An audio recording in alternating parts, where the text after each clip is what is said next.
Steph, I don't want to start with anything hugely tricky to answer, but just knowing that there's still fluctuation in this roster, knowing that we don't know when or if Jonathan's going to be coming in, just what's the mentality? What you talk amongst yourselves, like, hey, here's how we have to deal with this right now, or is it so natural that you have to have those discussions amongst yourselves? No, we talk about it for sure. As leaders on the team, you got to acknowledge what's going on. Don't make it more than what it is, other than a team trying to figure out the situation that's in front of us and the challenge that's in front of us. Knowing JK's situation, knowing the new faces that we're adding to the roster, like we talk about it every year going into a training camp of what it's going to take for that particular team to win. This is a little different just because you have a guy that's trying to figure out his situation, and we respect that process, and it's going to play out. And when he's here, ready to work, like we expect him to be locked in on doing what he needs to do to help us win. So all those things you acknowledge, and you look forward to doing what we do as players and going out there and hooping. Like that's what it always boils down to, no matter how you get there. Hey, Steph. Good seeing you again.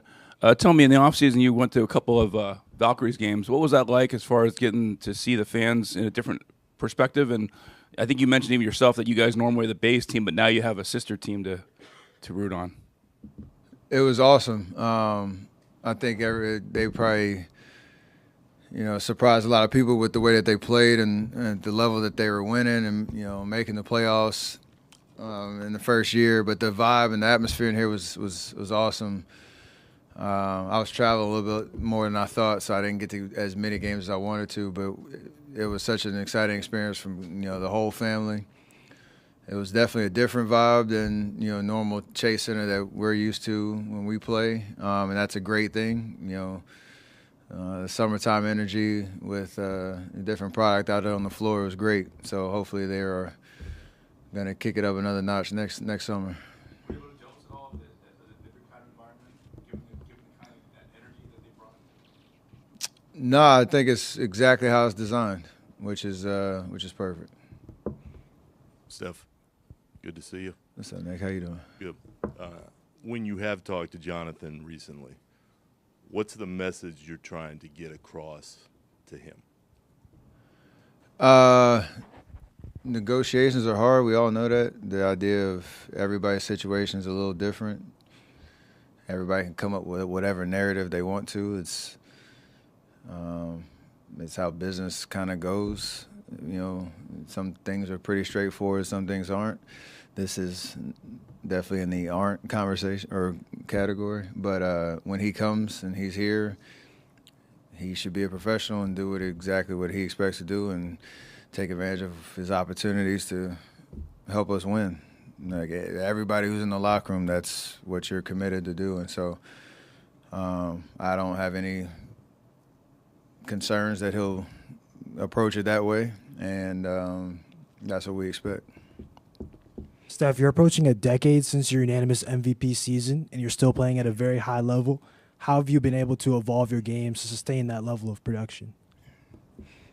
Just the work you put in, the love of the game, being around great people in this organization, and still keeping winning as the priority.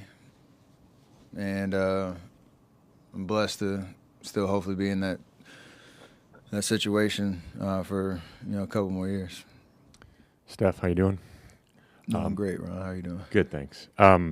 This is your 17th year. I think you've said many times 16 was the goal because of your dad. What's the significance of that to you? And kind of piggybacking on the previous question, how has your off-season conditioning evolved as you've gotten into your mid and now sort of late 30s? I read something about it's more data-driven. How have you sort of changed the way you prepare for seasons? The second question I answered first, just because it's evolved based on trying to be more efficient with the work that you get in and more intentional about how each day is kind of designed on court, off court. Probably the first decade of was more on court than off court, and that's actually flipped now, where it's probably 60-40 off court to on court percentage now, and even that is, like you said, data driven on,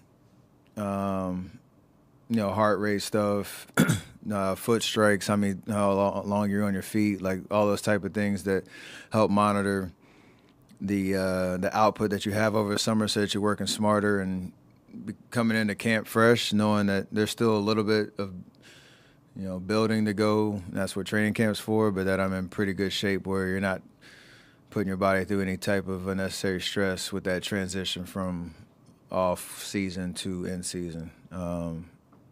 And that's been fun to kind of try to figure out on the fly. And one unrelated question, Jimmy being here from the start of training camp, obviously a much different scenario than what happened last year.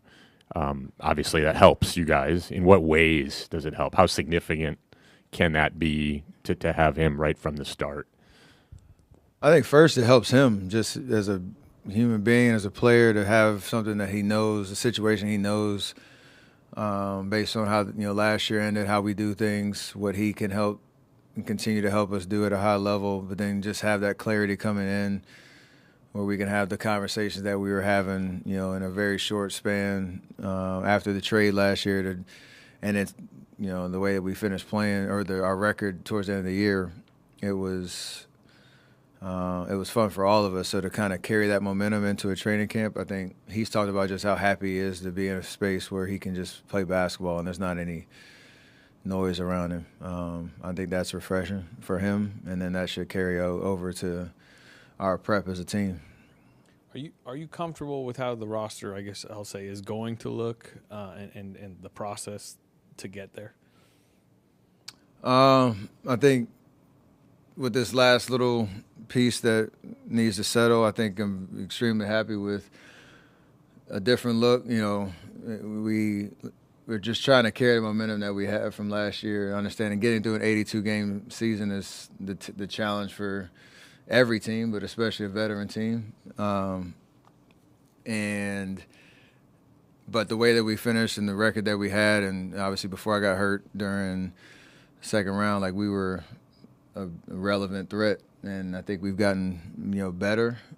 It's tough to lose Loon, like it was a big deal, knowing what he meant to our franchise. But we have a lot of pieces that are going to have an opportunity to take that next step. And, like every NBA season, I said the same thing last year, probably at the podium right here. We started 12-3, and then all hell broke loose for a good couple months. So, like, you can only do what you can to control just your mentality going into the year. And I think it's really optimistic and positive around here, and that's how it should be. I know you mentioned, once Kuminga gets here, you expect him to be kind of locked in. But this has obviously already been a big offseason distraction.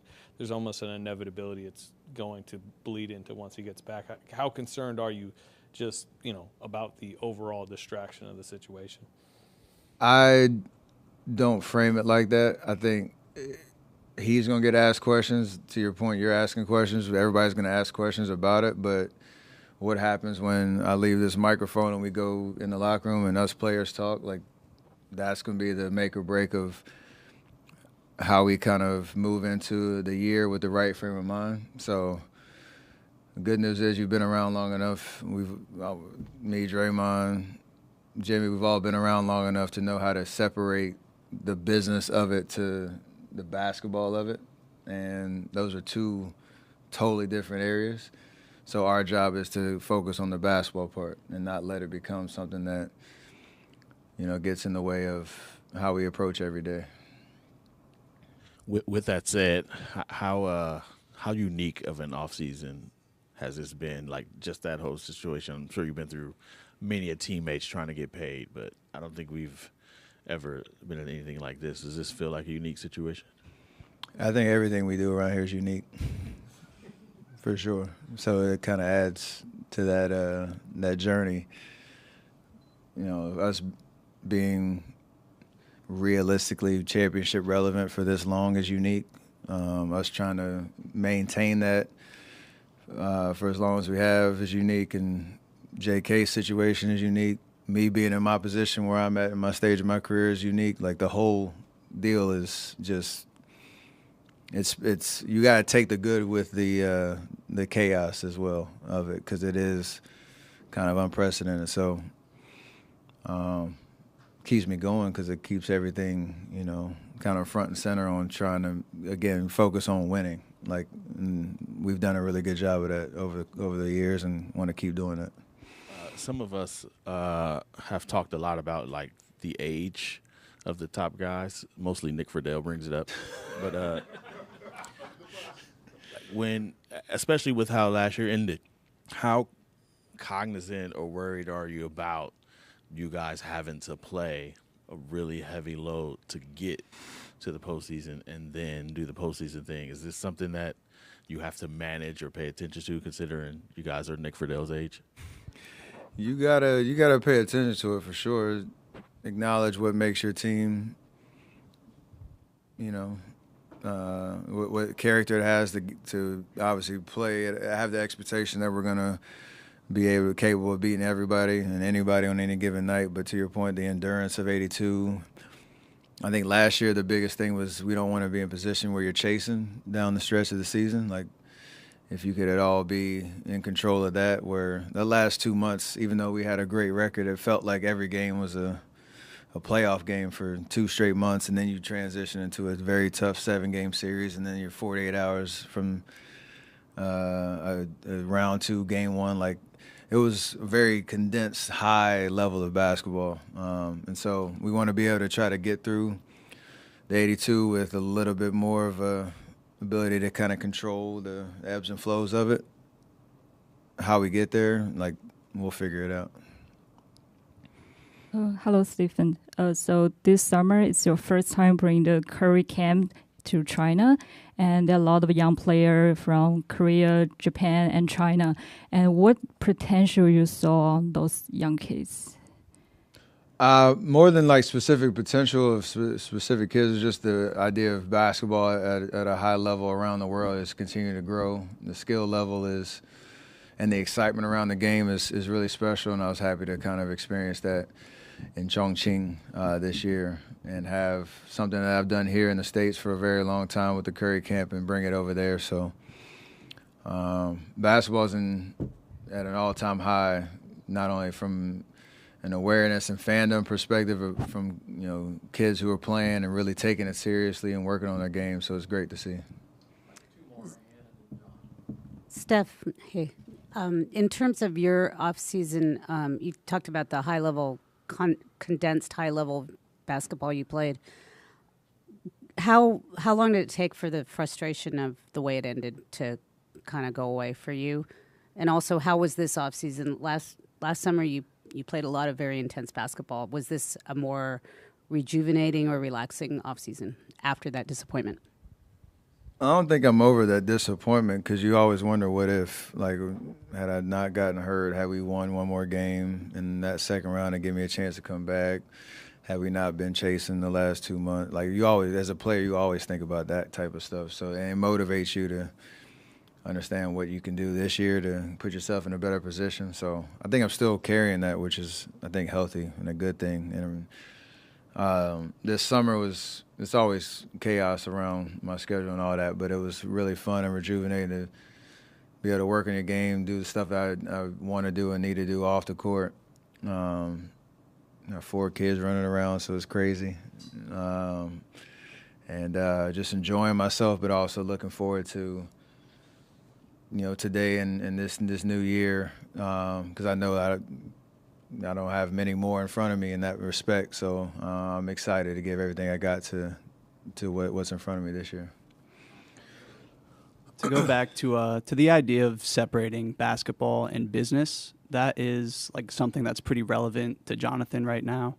When his agent comes out and says, if we get the contract we want, we'll be committed to doing everything we can to win a championship. What is your reaction to something like that and the idea of like conditional commitment? I only listen to